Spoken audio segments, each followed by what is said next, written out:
akan menjelaskan tentang rancangan percobaan, yaitu uji lanjut, uji perbandingan berganda.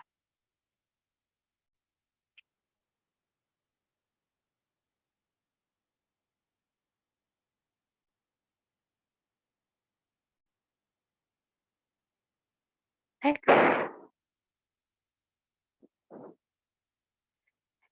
Jadi uji perbandingan berganda terdiri dari yang pertama uji beda nyata terkecil atau BNT, uji beda nyata jujur atau BNC, dan uji Duncan.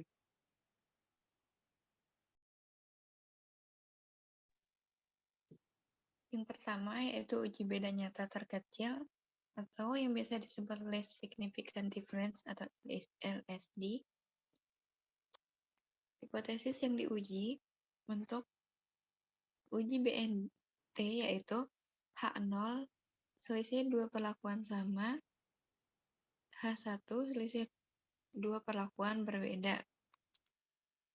Uji BNT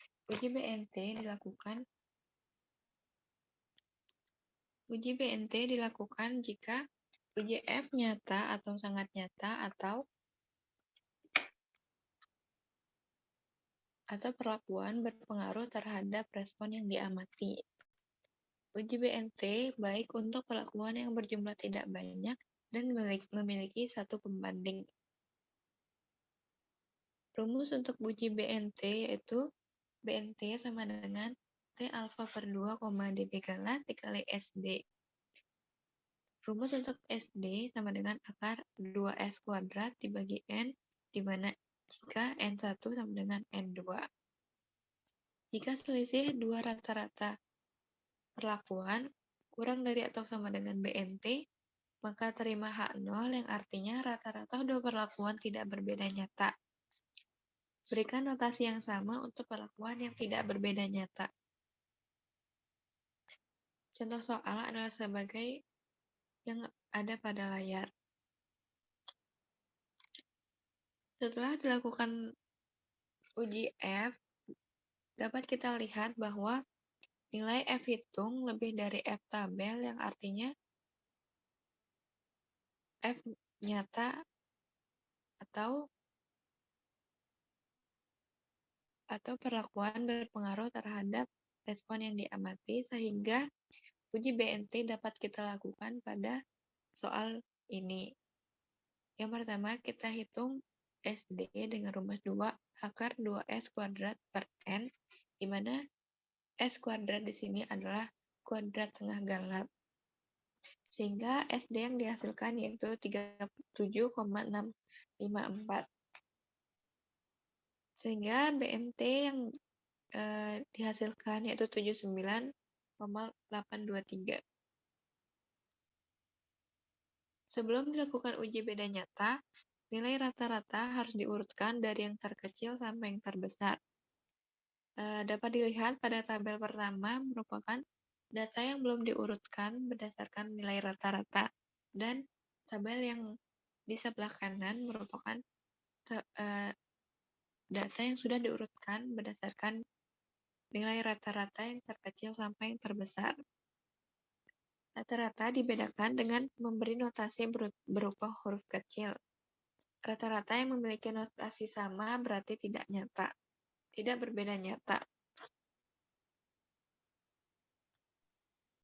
Jadi dari hasil perhitungan tadi didapatkan nilai BNT 0,05 yaitu 79,823. Yang pertama, langkah pertama tuliskan huruf A pada rata-rata terkecil. Di sini rata-rata terkecil itu pada perlakuan 1 diberi notasi huruf A kecil. Kemudian, untuk membedakan perlakuan 1 dan perlakuan 3, kita bisa menggunakan dua cara. Yang pertama, yaitu selisih dari perlakuan 3 dikurangi perlakuan 1. Itu didapatkan hasil lebih dari nilai BNT ya, yaitu 79,823. Kemudian cara kedua juga kita bisa lihat dari bahwa di perlakuan 3 itu nilainya 274,8, itu di luar interval dari nilai perlakuan 1, nilai rata-ratanya 150,4, dan nilai rata-rata BNT atau Nilai rata BNT-nya 230,223. Jadi dapat disimpulkan bahwa berarti perlakuan 3 ini berbeda nyata dengan perlakuan satu dan kita bisa memberikan notasi yang berbeda yaitu B kecil. Kemudian untuk yang selanjutnya, untuk membedakan perlakuan 2 dan perlakuan 3. Selisih perlakuan 2 dikurangi perlakuan 3 itu ternyata kurang dari nilai BNT 79,823, yang berarti rata-rata perlakuan 2 tidak berbeda nyata dengan perlakuan 3.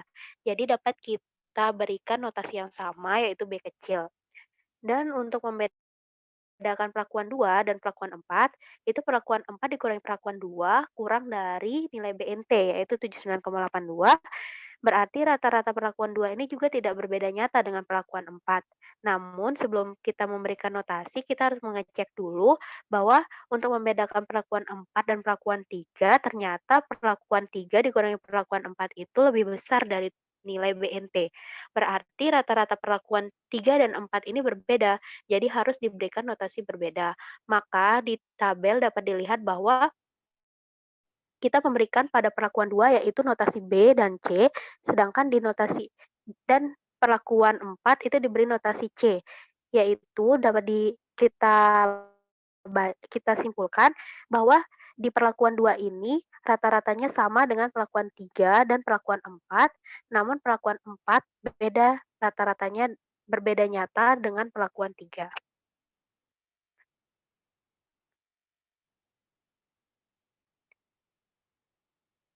Kemudian untuk uji selanjutnya yaitu uji 2K atau BNJ, beda nyata jujur, atau bisa disebut juga Honestly Significant Difference atau HSD. Untuk hipotesis yang diuji, yang pertama H0 yaitu selisih dua perlakuan sama, kemudian H1-nya selisih dua perlakuan berbeda. Jadi untuk uji BNJ ini selain uji F-nya itu berpengaruh nyata atau perlakuannya berpengaruh nyata pada respon, uji BNJ ini juga dapat dilakukan jika uji F-nya tidak nyata atau tidak berpengaruh atau perlakuan tidak berpengaruh terhadap respon. Kemudian di uji BNJ ini hanya ada satu nilai pembanding yaitu nilai BNJ.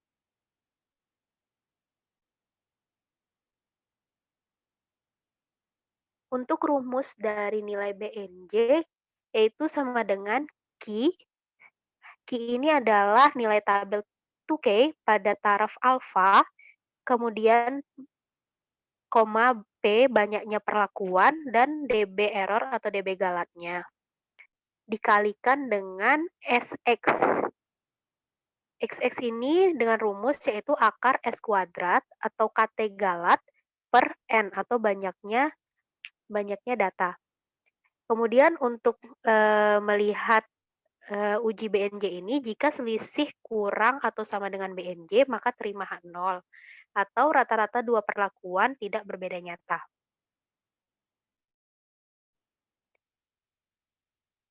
Ini adalah tabel yang akan digunakan atau tabel 2K, yaitu Key dengan simbol Key.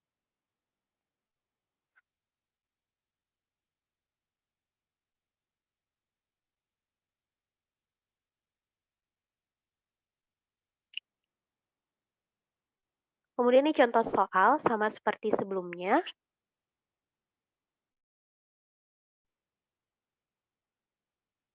Dapat kita lihat juga bahwa sebelumnya statistik uji itu lebih besar dari F tabel, maka ini berpengaruh nyata atau perlakuan berpengaruh nyata pada respon. Kemudian kita akan menghitung pertama yaitu SX-nya atau ragamnya yaitu rumusnya akar KT galat per N atau KT galatnya diketahui di sini 3544,6 per N-nya yaitu 5 itu sama dengan 26,625. Kemudian untuk nilai BNJ-nya yaitu Q atau tabel 2K 0,05,3. 3 itu adalah dB perlakuan, 16 yaitu dB galat.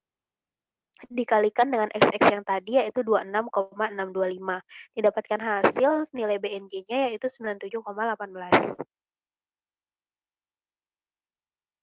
Kemudian kita akan memberikan notasi yang pertama sama seperti BNT, yaitu diurutkan dulu perlakuannya dari rata-rata terkecil hingga terbesar. Kemudian untuk notasinya tuliskan huruf A pada rata-rata terkecil, yaitu perlakuan 1 diberi notasi A kecil.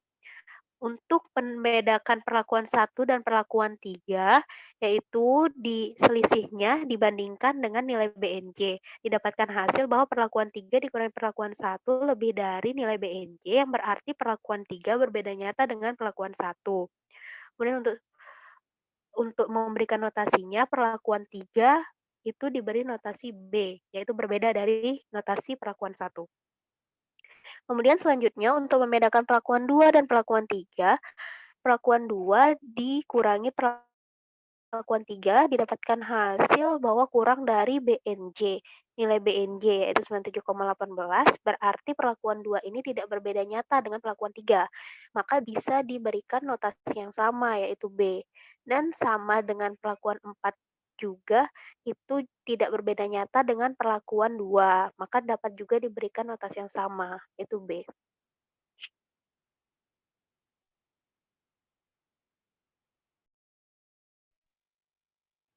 Uji selanjutnya yaitu uji Duncan atau Duncan Multiple Range Test atau DMRT.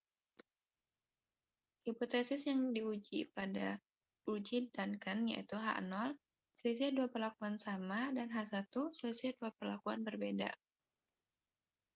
Uji Duncan untuk perlakuan yang banyak. Uji ini bisa dilakukan sekalipun uji F tidak nyata dan menggunakan banyak pembanding.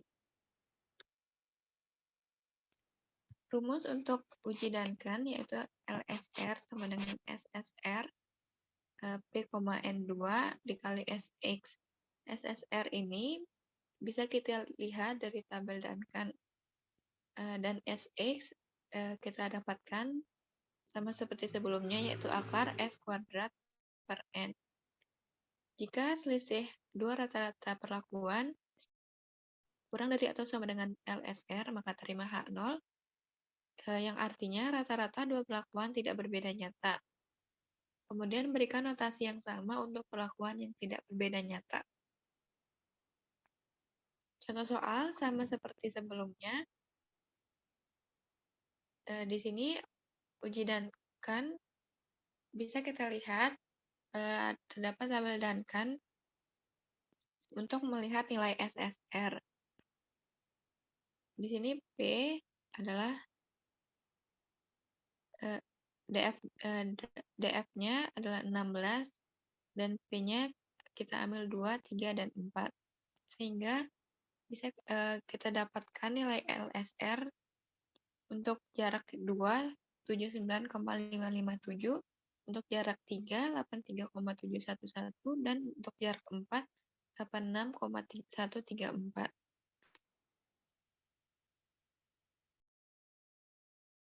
Kemudian untuk memberikan notasi pada uji Duncan, karena ini menggunakan jarak, yang pertama sama seperti sebelumnya diurutkan data terlebih dahulu, diurutkan perlakuan terlebih dahulu sesuai dengan rata-rata terkecil hingga terbesar, kemudian tuliskan huruf A kecil pada rata-rata yang terkecil, yaitu perlakuan 1 diberi notasi A. Kemudian untuk selanjutnya, ini berbeda dengan BNT dan BNJ karena uji Duncan ini menggunakan jarak. Jadi untuk membedakan perlakuan 1 dan perlakuan 3, itu kita bisa lihat bahwa jaraknya ada 2, jadi kita menggunakan pembandingan nilai LSR yang kedua, yaitu 79,557. Jadi kita hitung selisihnya dulu, perlakuan 3 dikurangi perlakuan 1 ternyata lebih besar dari 79,557. Berarti perlakuan 3 ini berbeda nyata dengan perlakuan 1, maka notasinya kita memberikan notasi B kecil, yaitu notasi berbeda dengan perlakuan 1. Kemudian untuk selanjutnya, untuk membedakan perlakuan 2 dan perlakuan 3, ini juga kita menggunakan LSR yang kedua, yaitu 79,557. Perlakuan 2 dikurangi perlakuan 3 ternyata lebih kecil dari 79,557. Berarti rata-rata perlakuan 2 ini tidak berbeda nyata dengan perlakuan 3. bisa kita berikan notasi yang sama yaitu notasi B. Kemudian untuk membedakan perlakuan 2 dan perlakuan 4, ternyata perlakuan 2 dan perlakuan 4 ini juga menggunakan jarak 2, LSR 2, yaitu 79,557 dan nilai selisihnya lebih kecil dari 79,557. Berarti rata-rata perlakuan 2 ini tidak berbeda nyata dengan perlakuan 4. Namun, untuk sebelum itu kita bedakan dulu perlakuan 4 dan perlakuan 3. Ternyata perlakuan 3 dan perlakuan 4 ini setelah dibandingkan dengan nilai LSR ketiga, kenapa kita menggunakan nilai LSR ketiga? Karena jaraknya itu 3 kolom, jadi kita menggunakan 83,711 dan selisih dari perlakuan 3 dan perlakuan 4 nilainya lebih besar dari 83,711. Berarti dapat disimpulkan bahwa rata-rata perlakuan 3 berbeda nyata dengan perlakuan 4, maka harus diberi notasi yang berbeda. Jadi kita bisa memberikan notasi C pada perlakuan 2 karena perlakuan 2 dan 4 itu tidak berbeda nyata, jadi di perlakuan 4 juga kita memberikan C. Jadi perlakuan 2 ada B dan C. Gitu. Kemudian untuk pemilihan metode pembandingan berganda, ini sebenarnya untuk acuan dalam pemilihan uji perbandingan berganda ini memiliki beberapa alasan untuk memilih metode yang sesuai. Yang pertama untuk uji BNT itu digunakan apabila pembandingan yang dilakukan telah direncanakan sebelum penelitian dilakukan. Kemudian untuk uji BNT ini juga perlakuannya yang berjumlah tidak banyak. Ada beberapa sumber yang bilang itu perlakuannya 5 atau perlakuannya hanya 3, itu relatif. Kemudian di uji BNT ini juga harus uji F-nya itu berbeda, harus harus uji F-nya itu berpengaruh nyata. Jika tidak, itu tidak bisa dilakukan uji BNT. Kemudian untuk memilih uji Duncan, ini dianjurkan untuk perbandingan berganda yang mungkin jika banyak perlakuan 5 atau lebih, atau banyak perlakuan. Ini bisa dilakukan jika uji F tidak nyata atau tidak berpengaruh. Kemudian yang terakhir untuk uji 2K atau BNJ, ini dapat dilakukan untuk percobaan uji yang kritis untuk rekomendasi. Jadi uji 2K ini bisa lebih lebih direkomendasikan dari uji BNT dan uji BNJ atau uji 2K ini juga dapat dilakukan sekalipun uji F-nya tidak nyata atau tidak berpengaruh. Dapat kita lihat juga dari contoh soal yang tadi bahwa uji BNJ ini lebih besar dari nilai uji BNT. Maka dapat disimpulkan bahwa nilai BNJ lebih teliti dari BNT. Sekian dari video kali ini. Jika ada pertanyaan lagi, nanti bisa dihubungi ke asisten.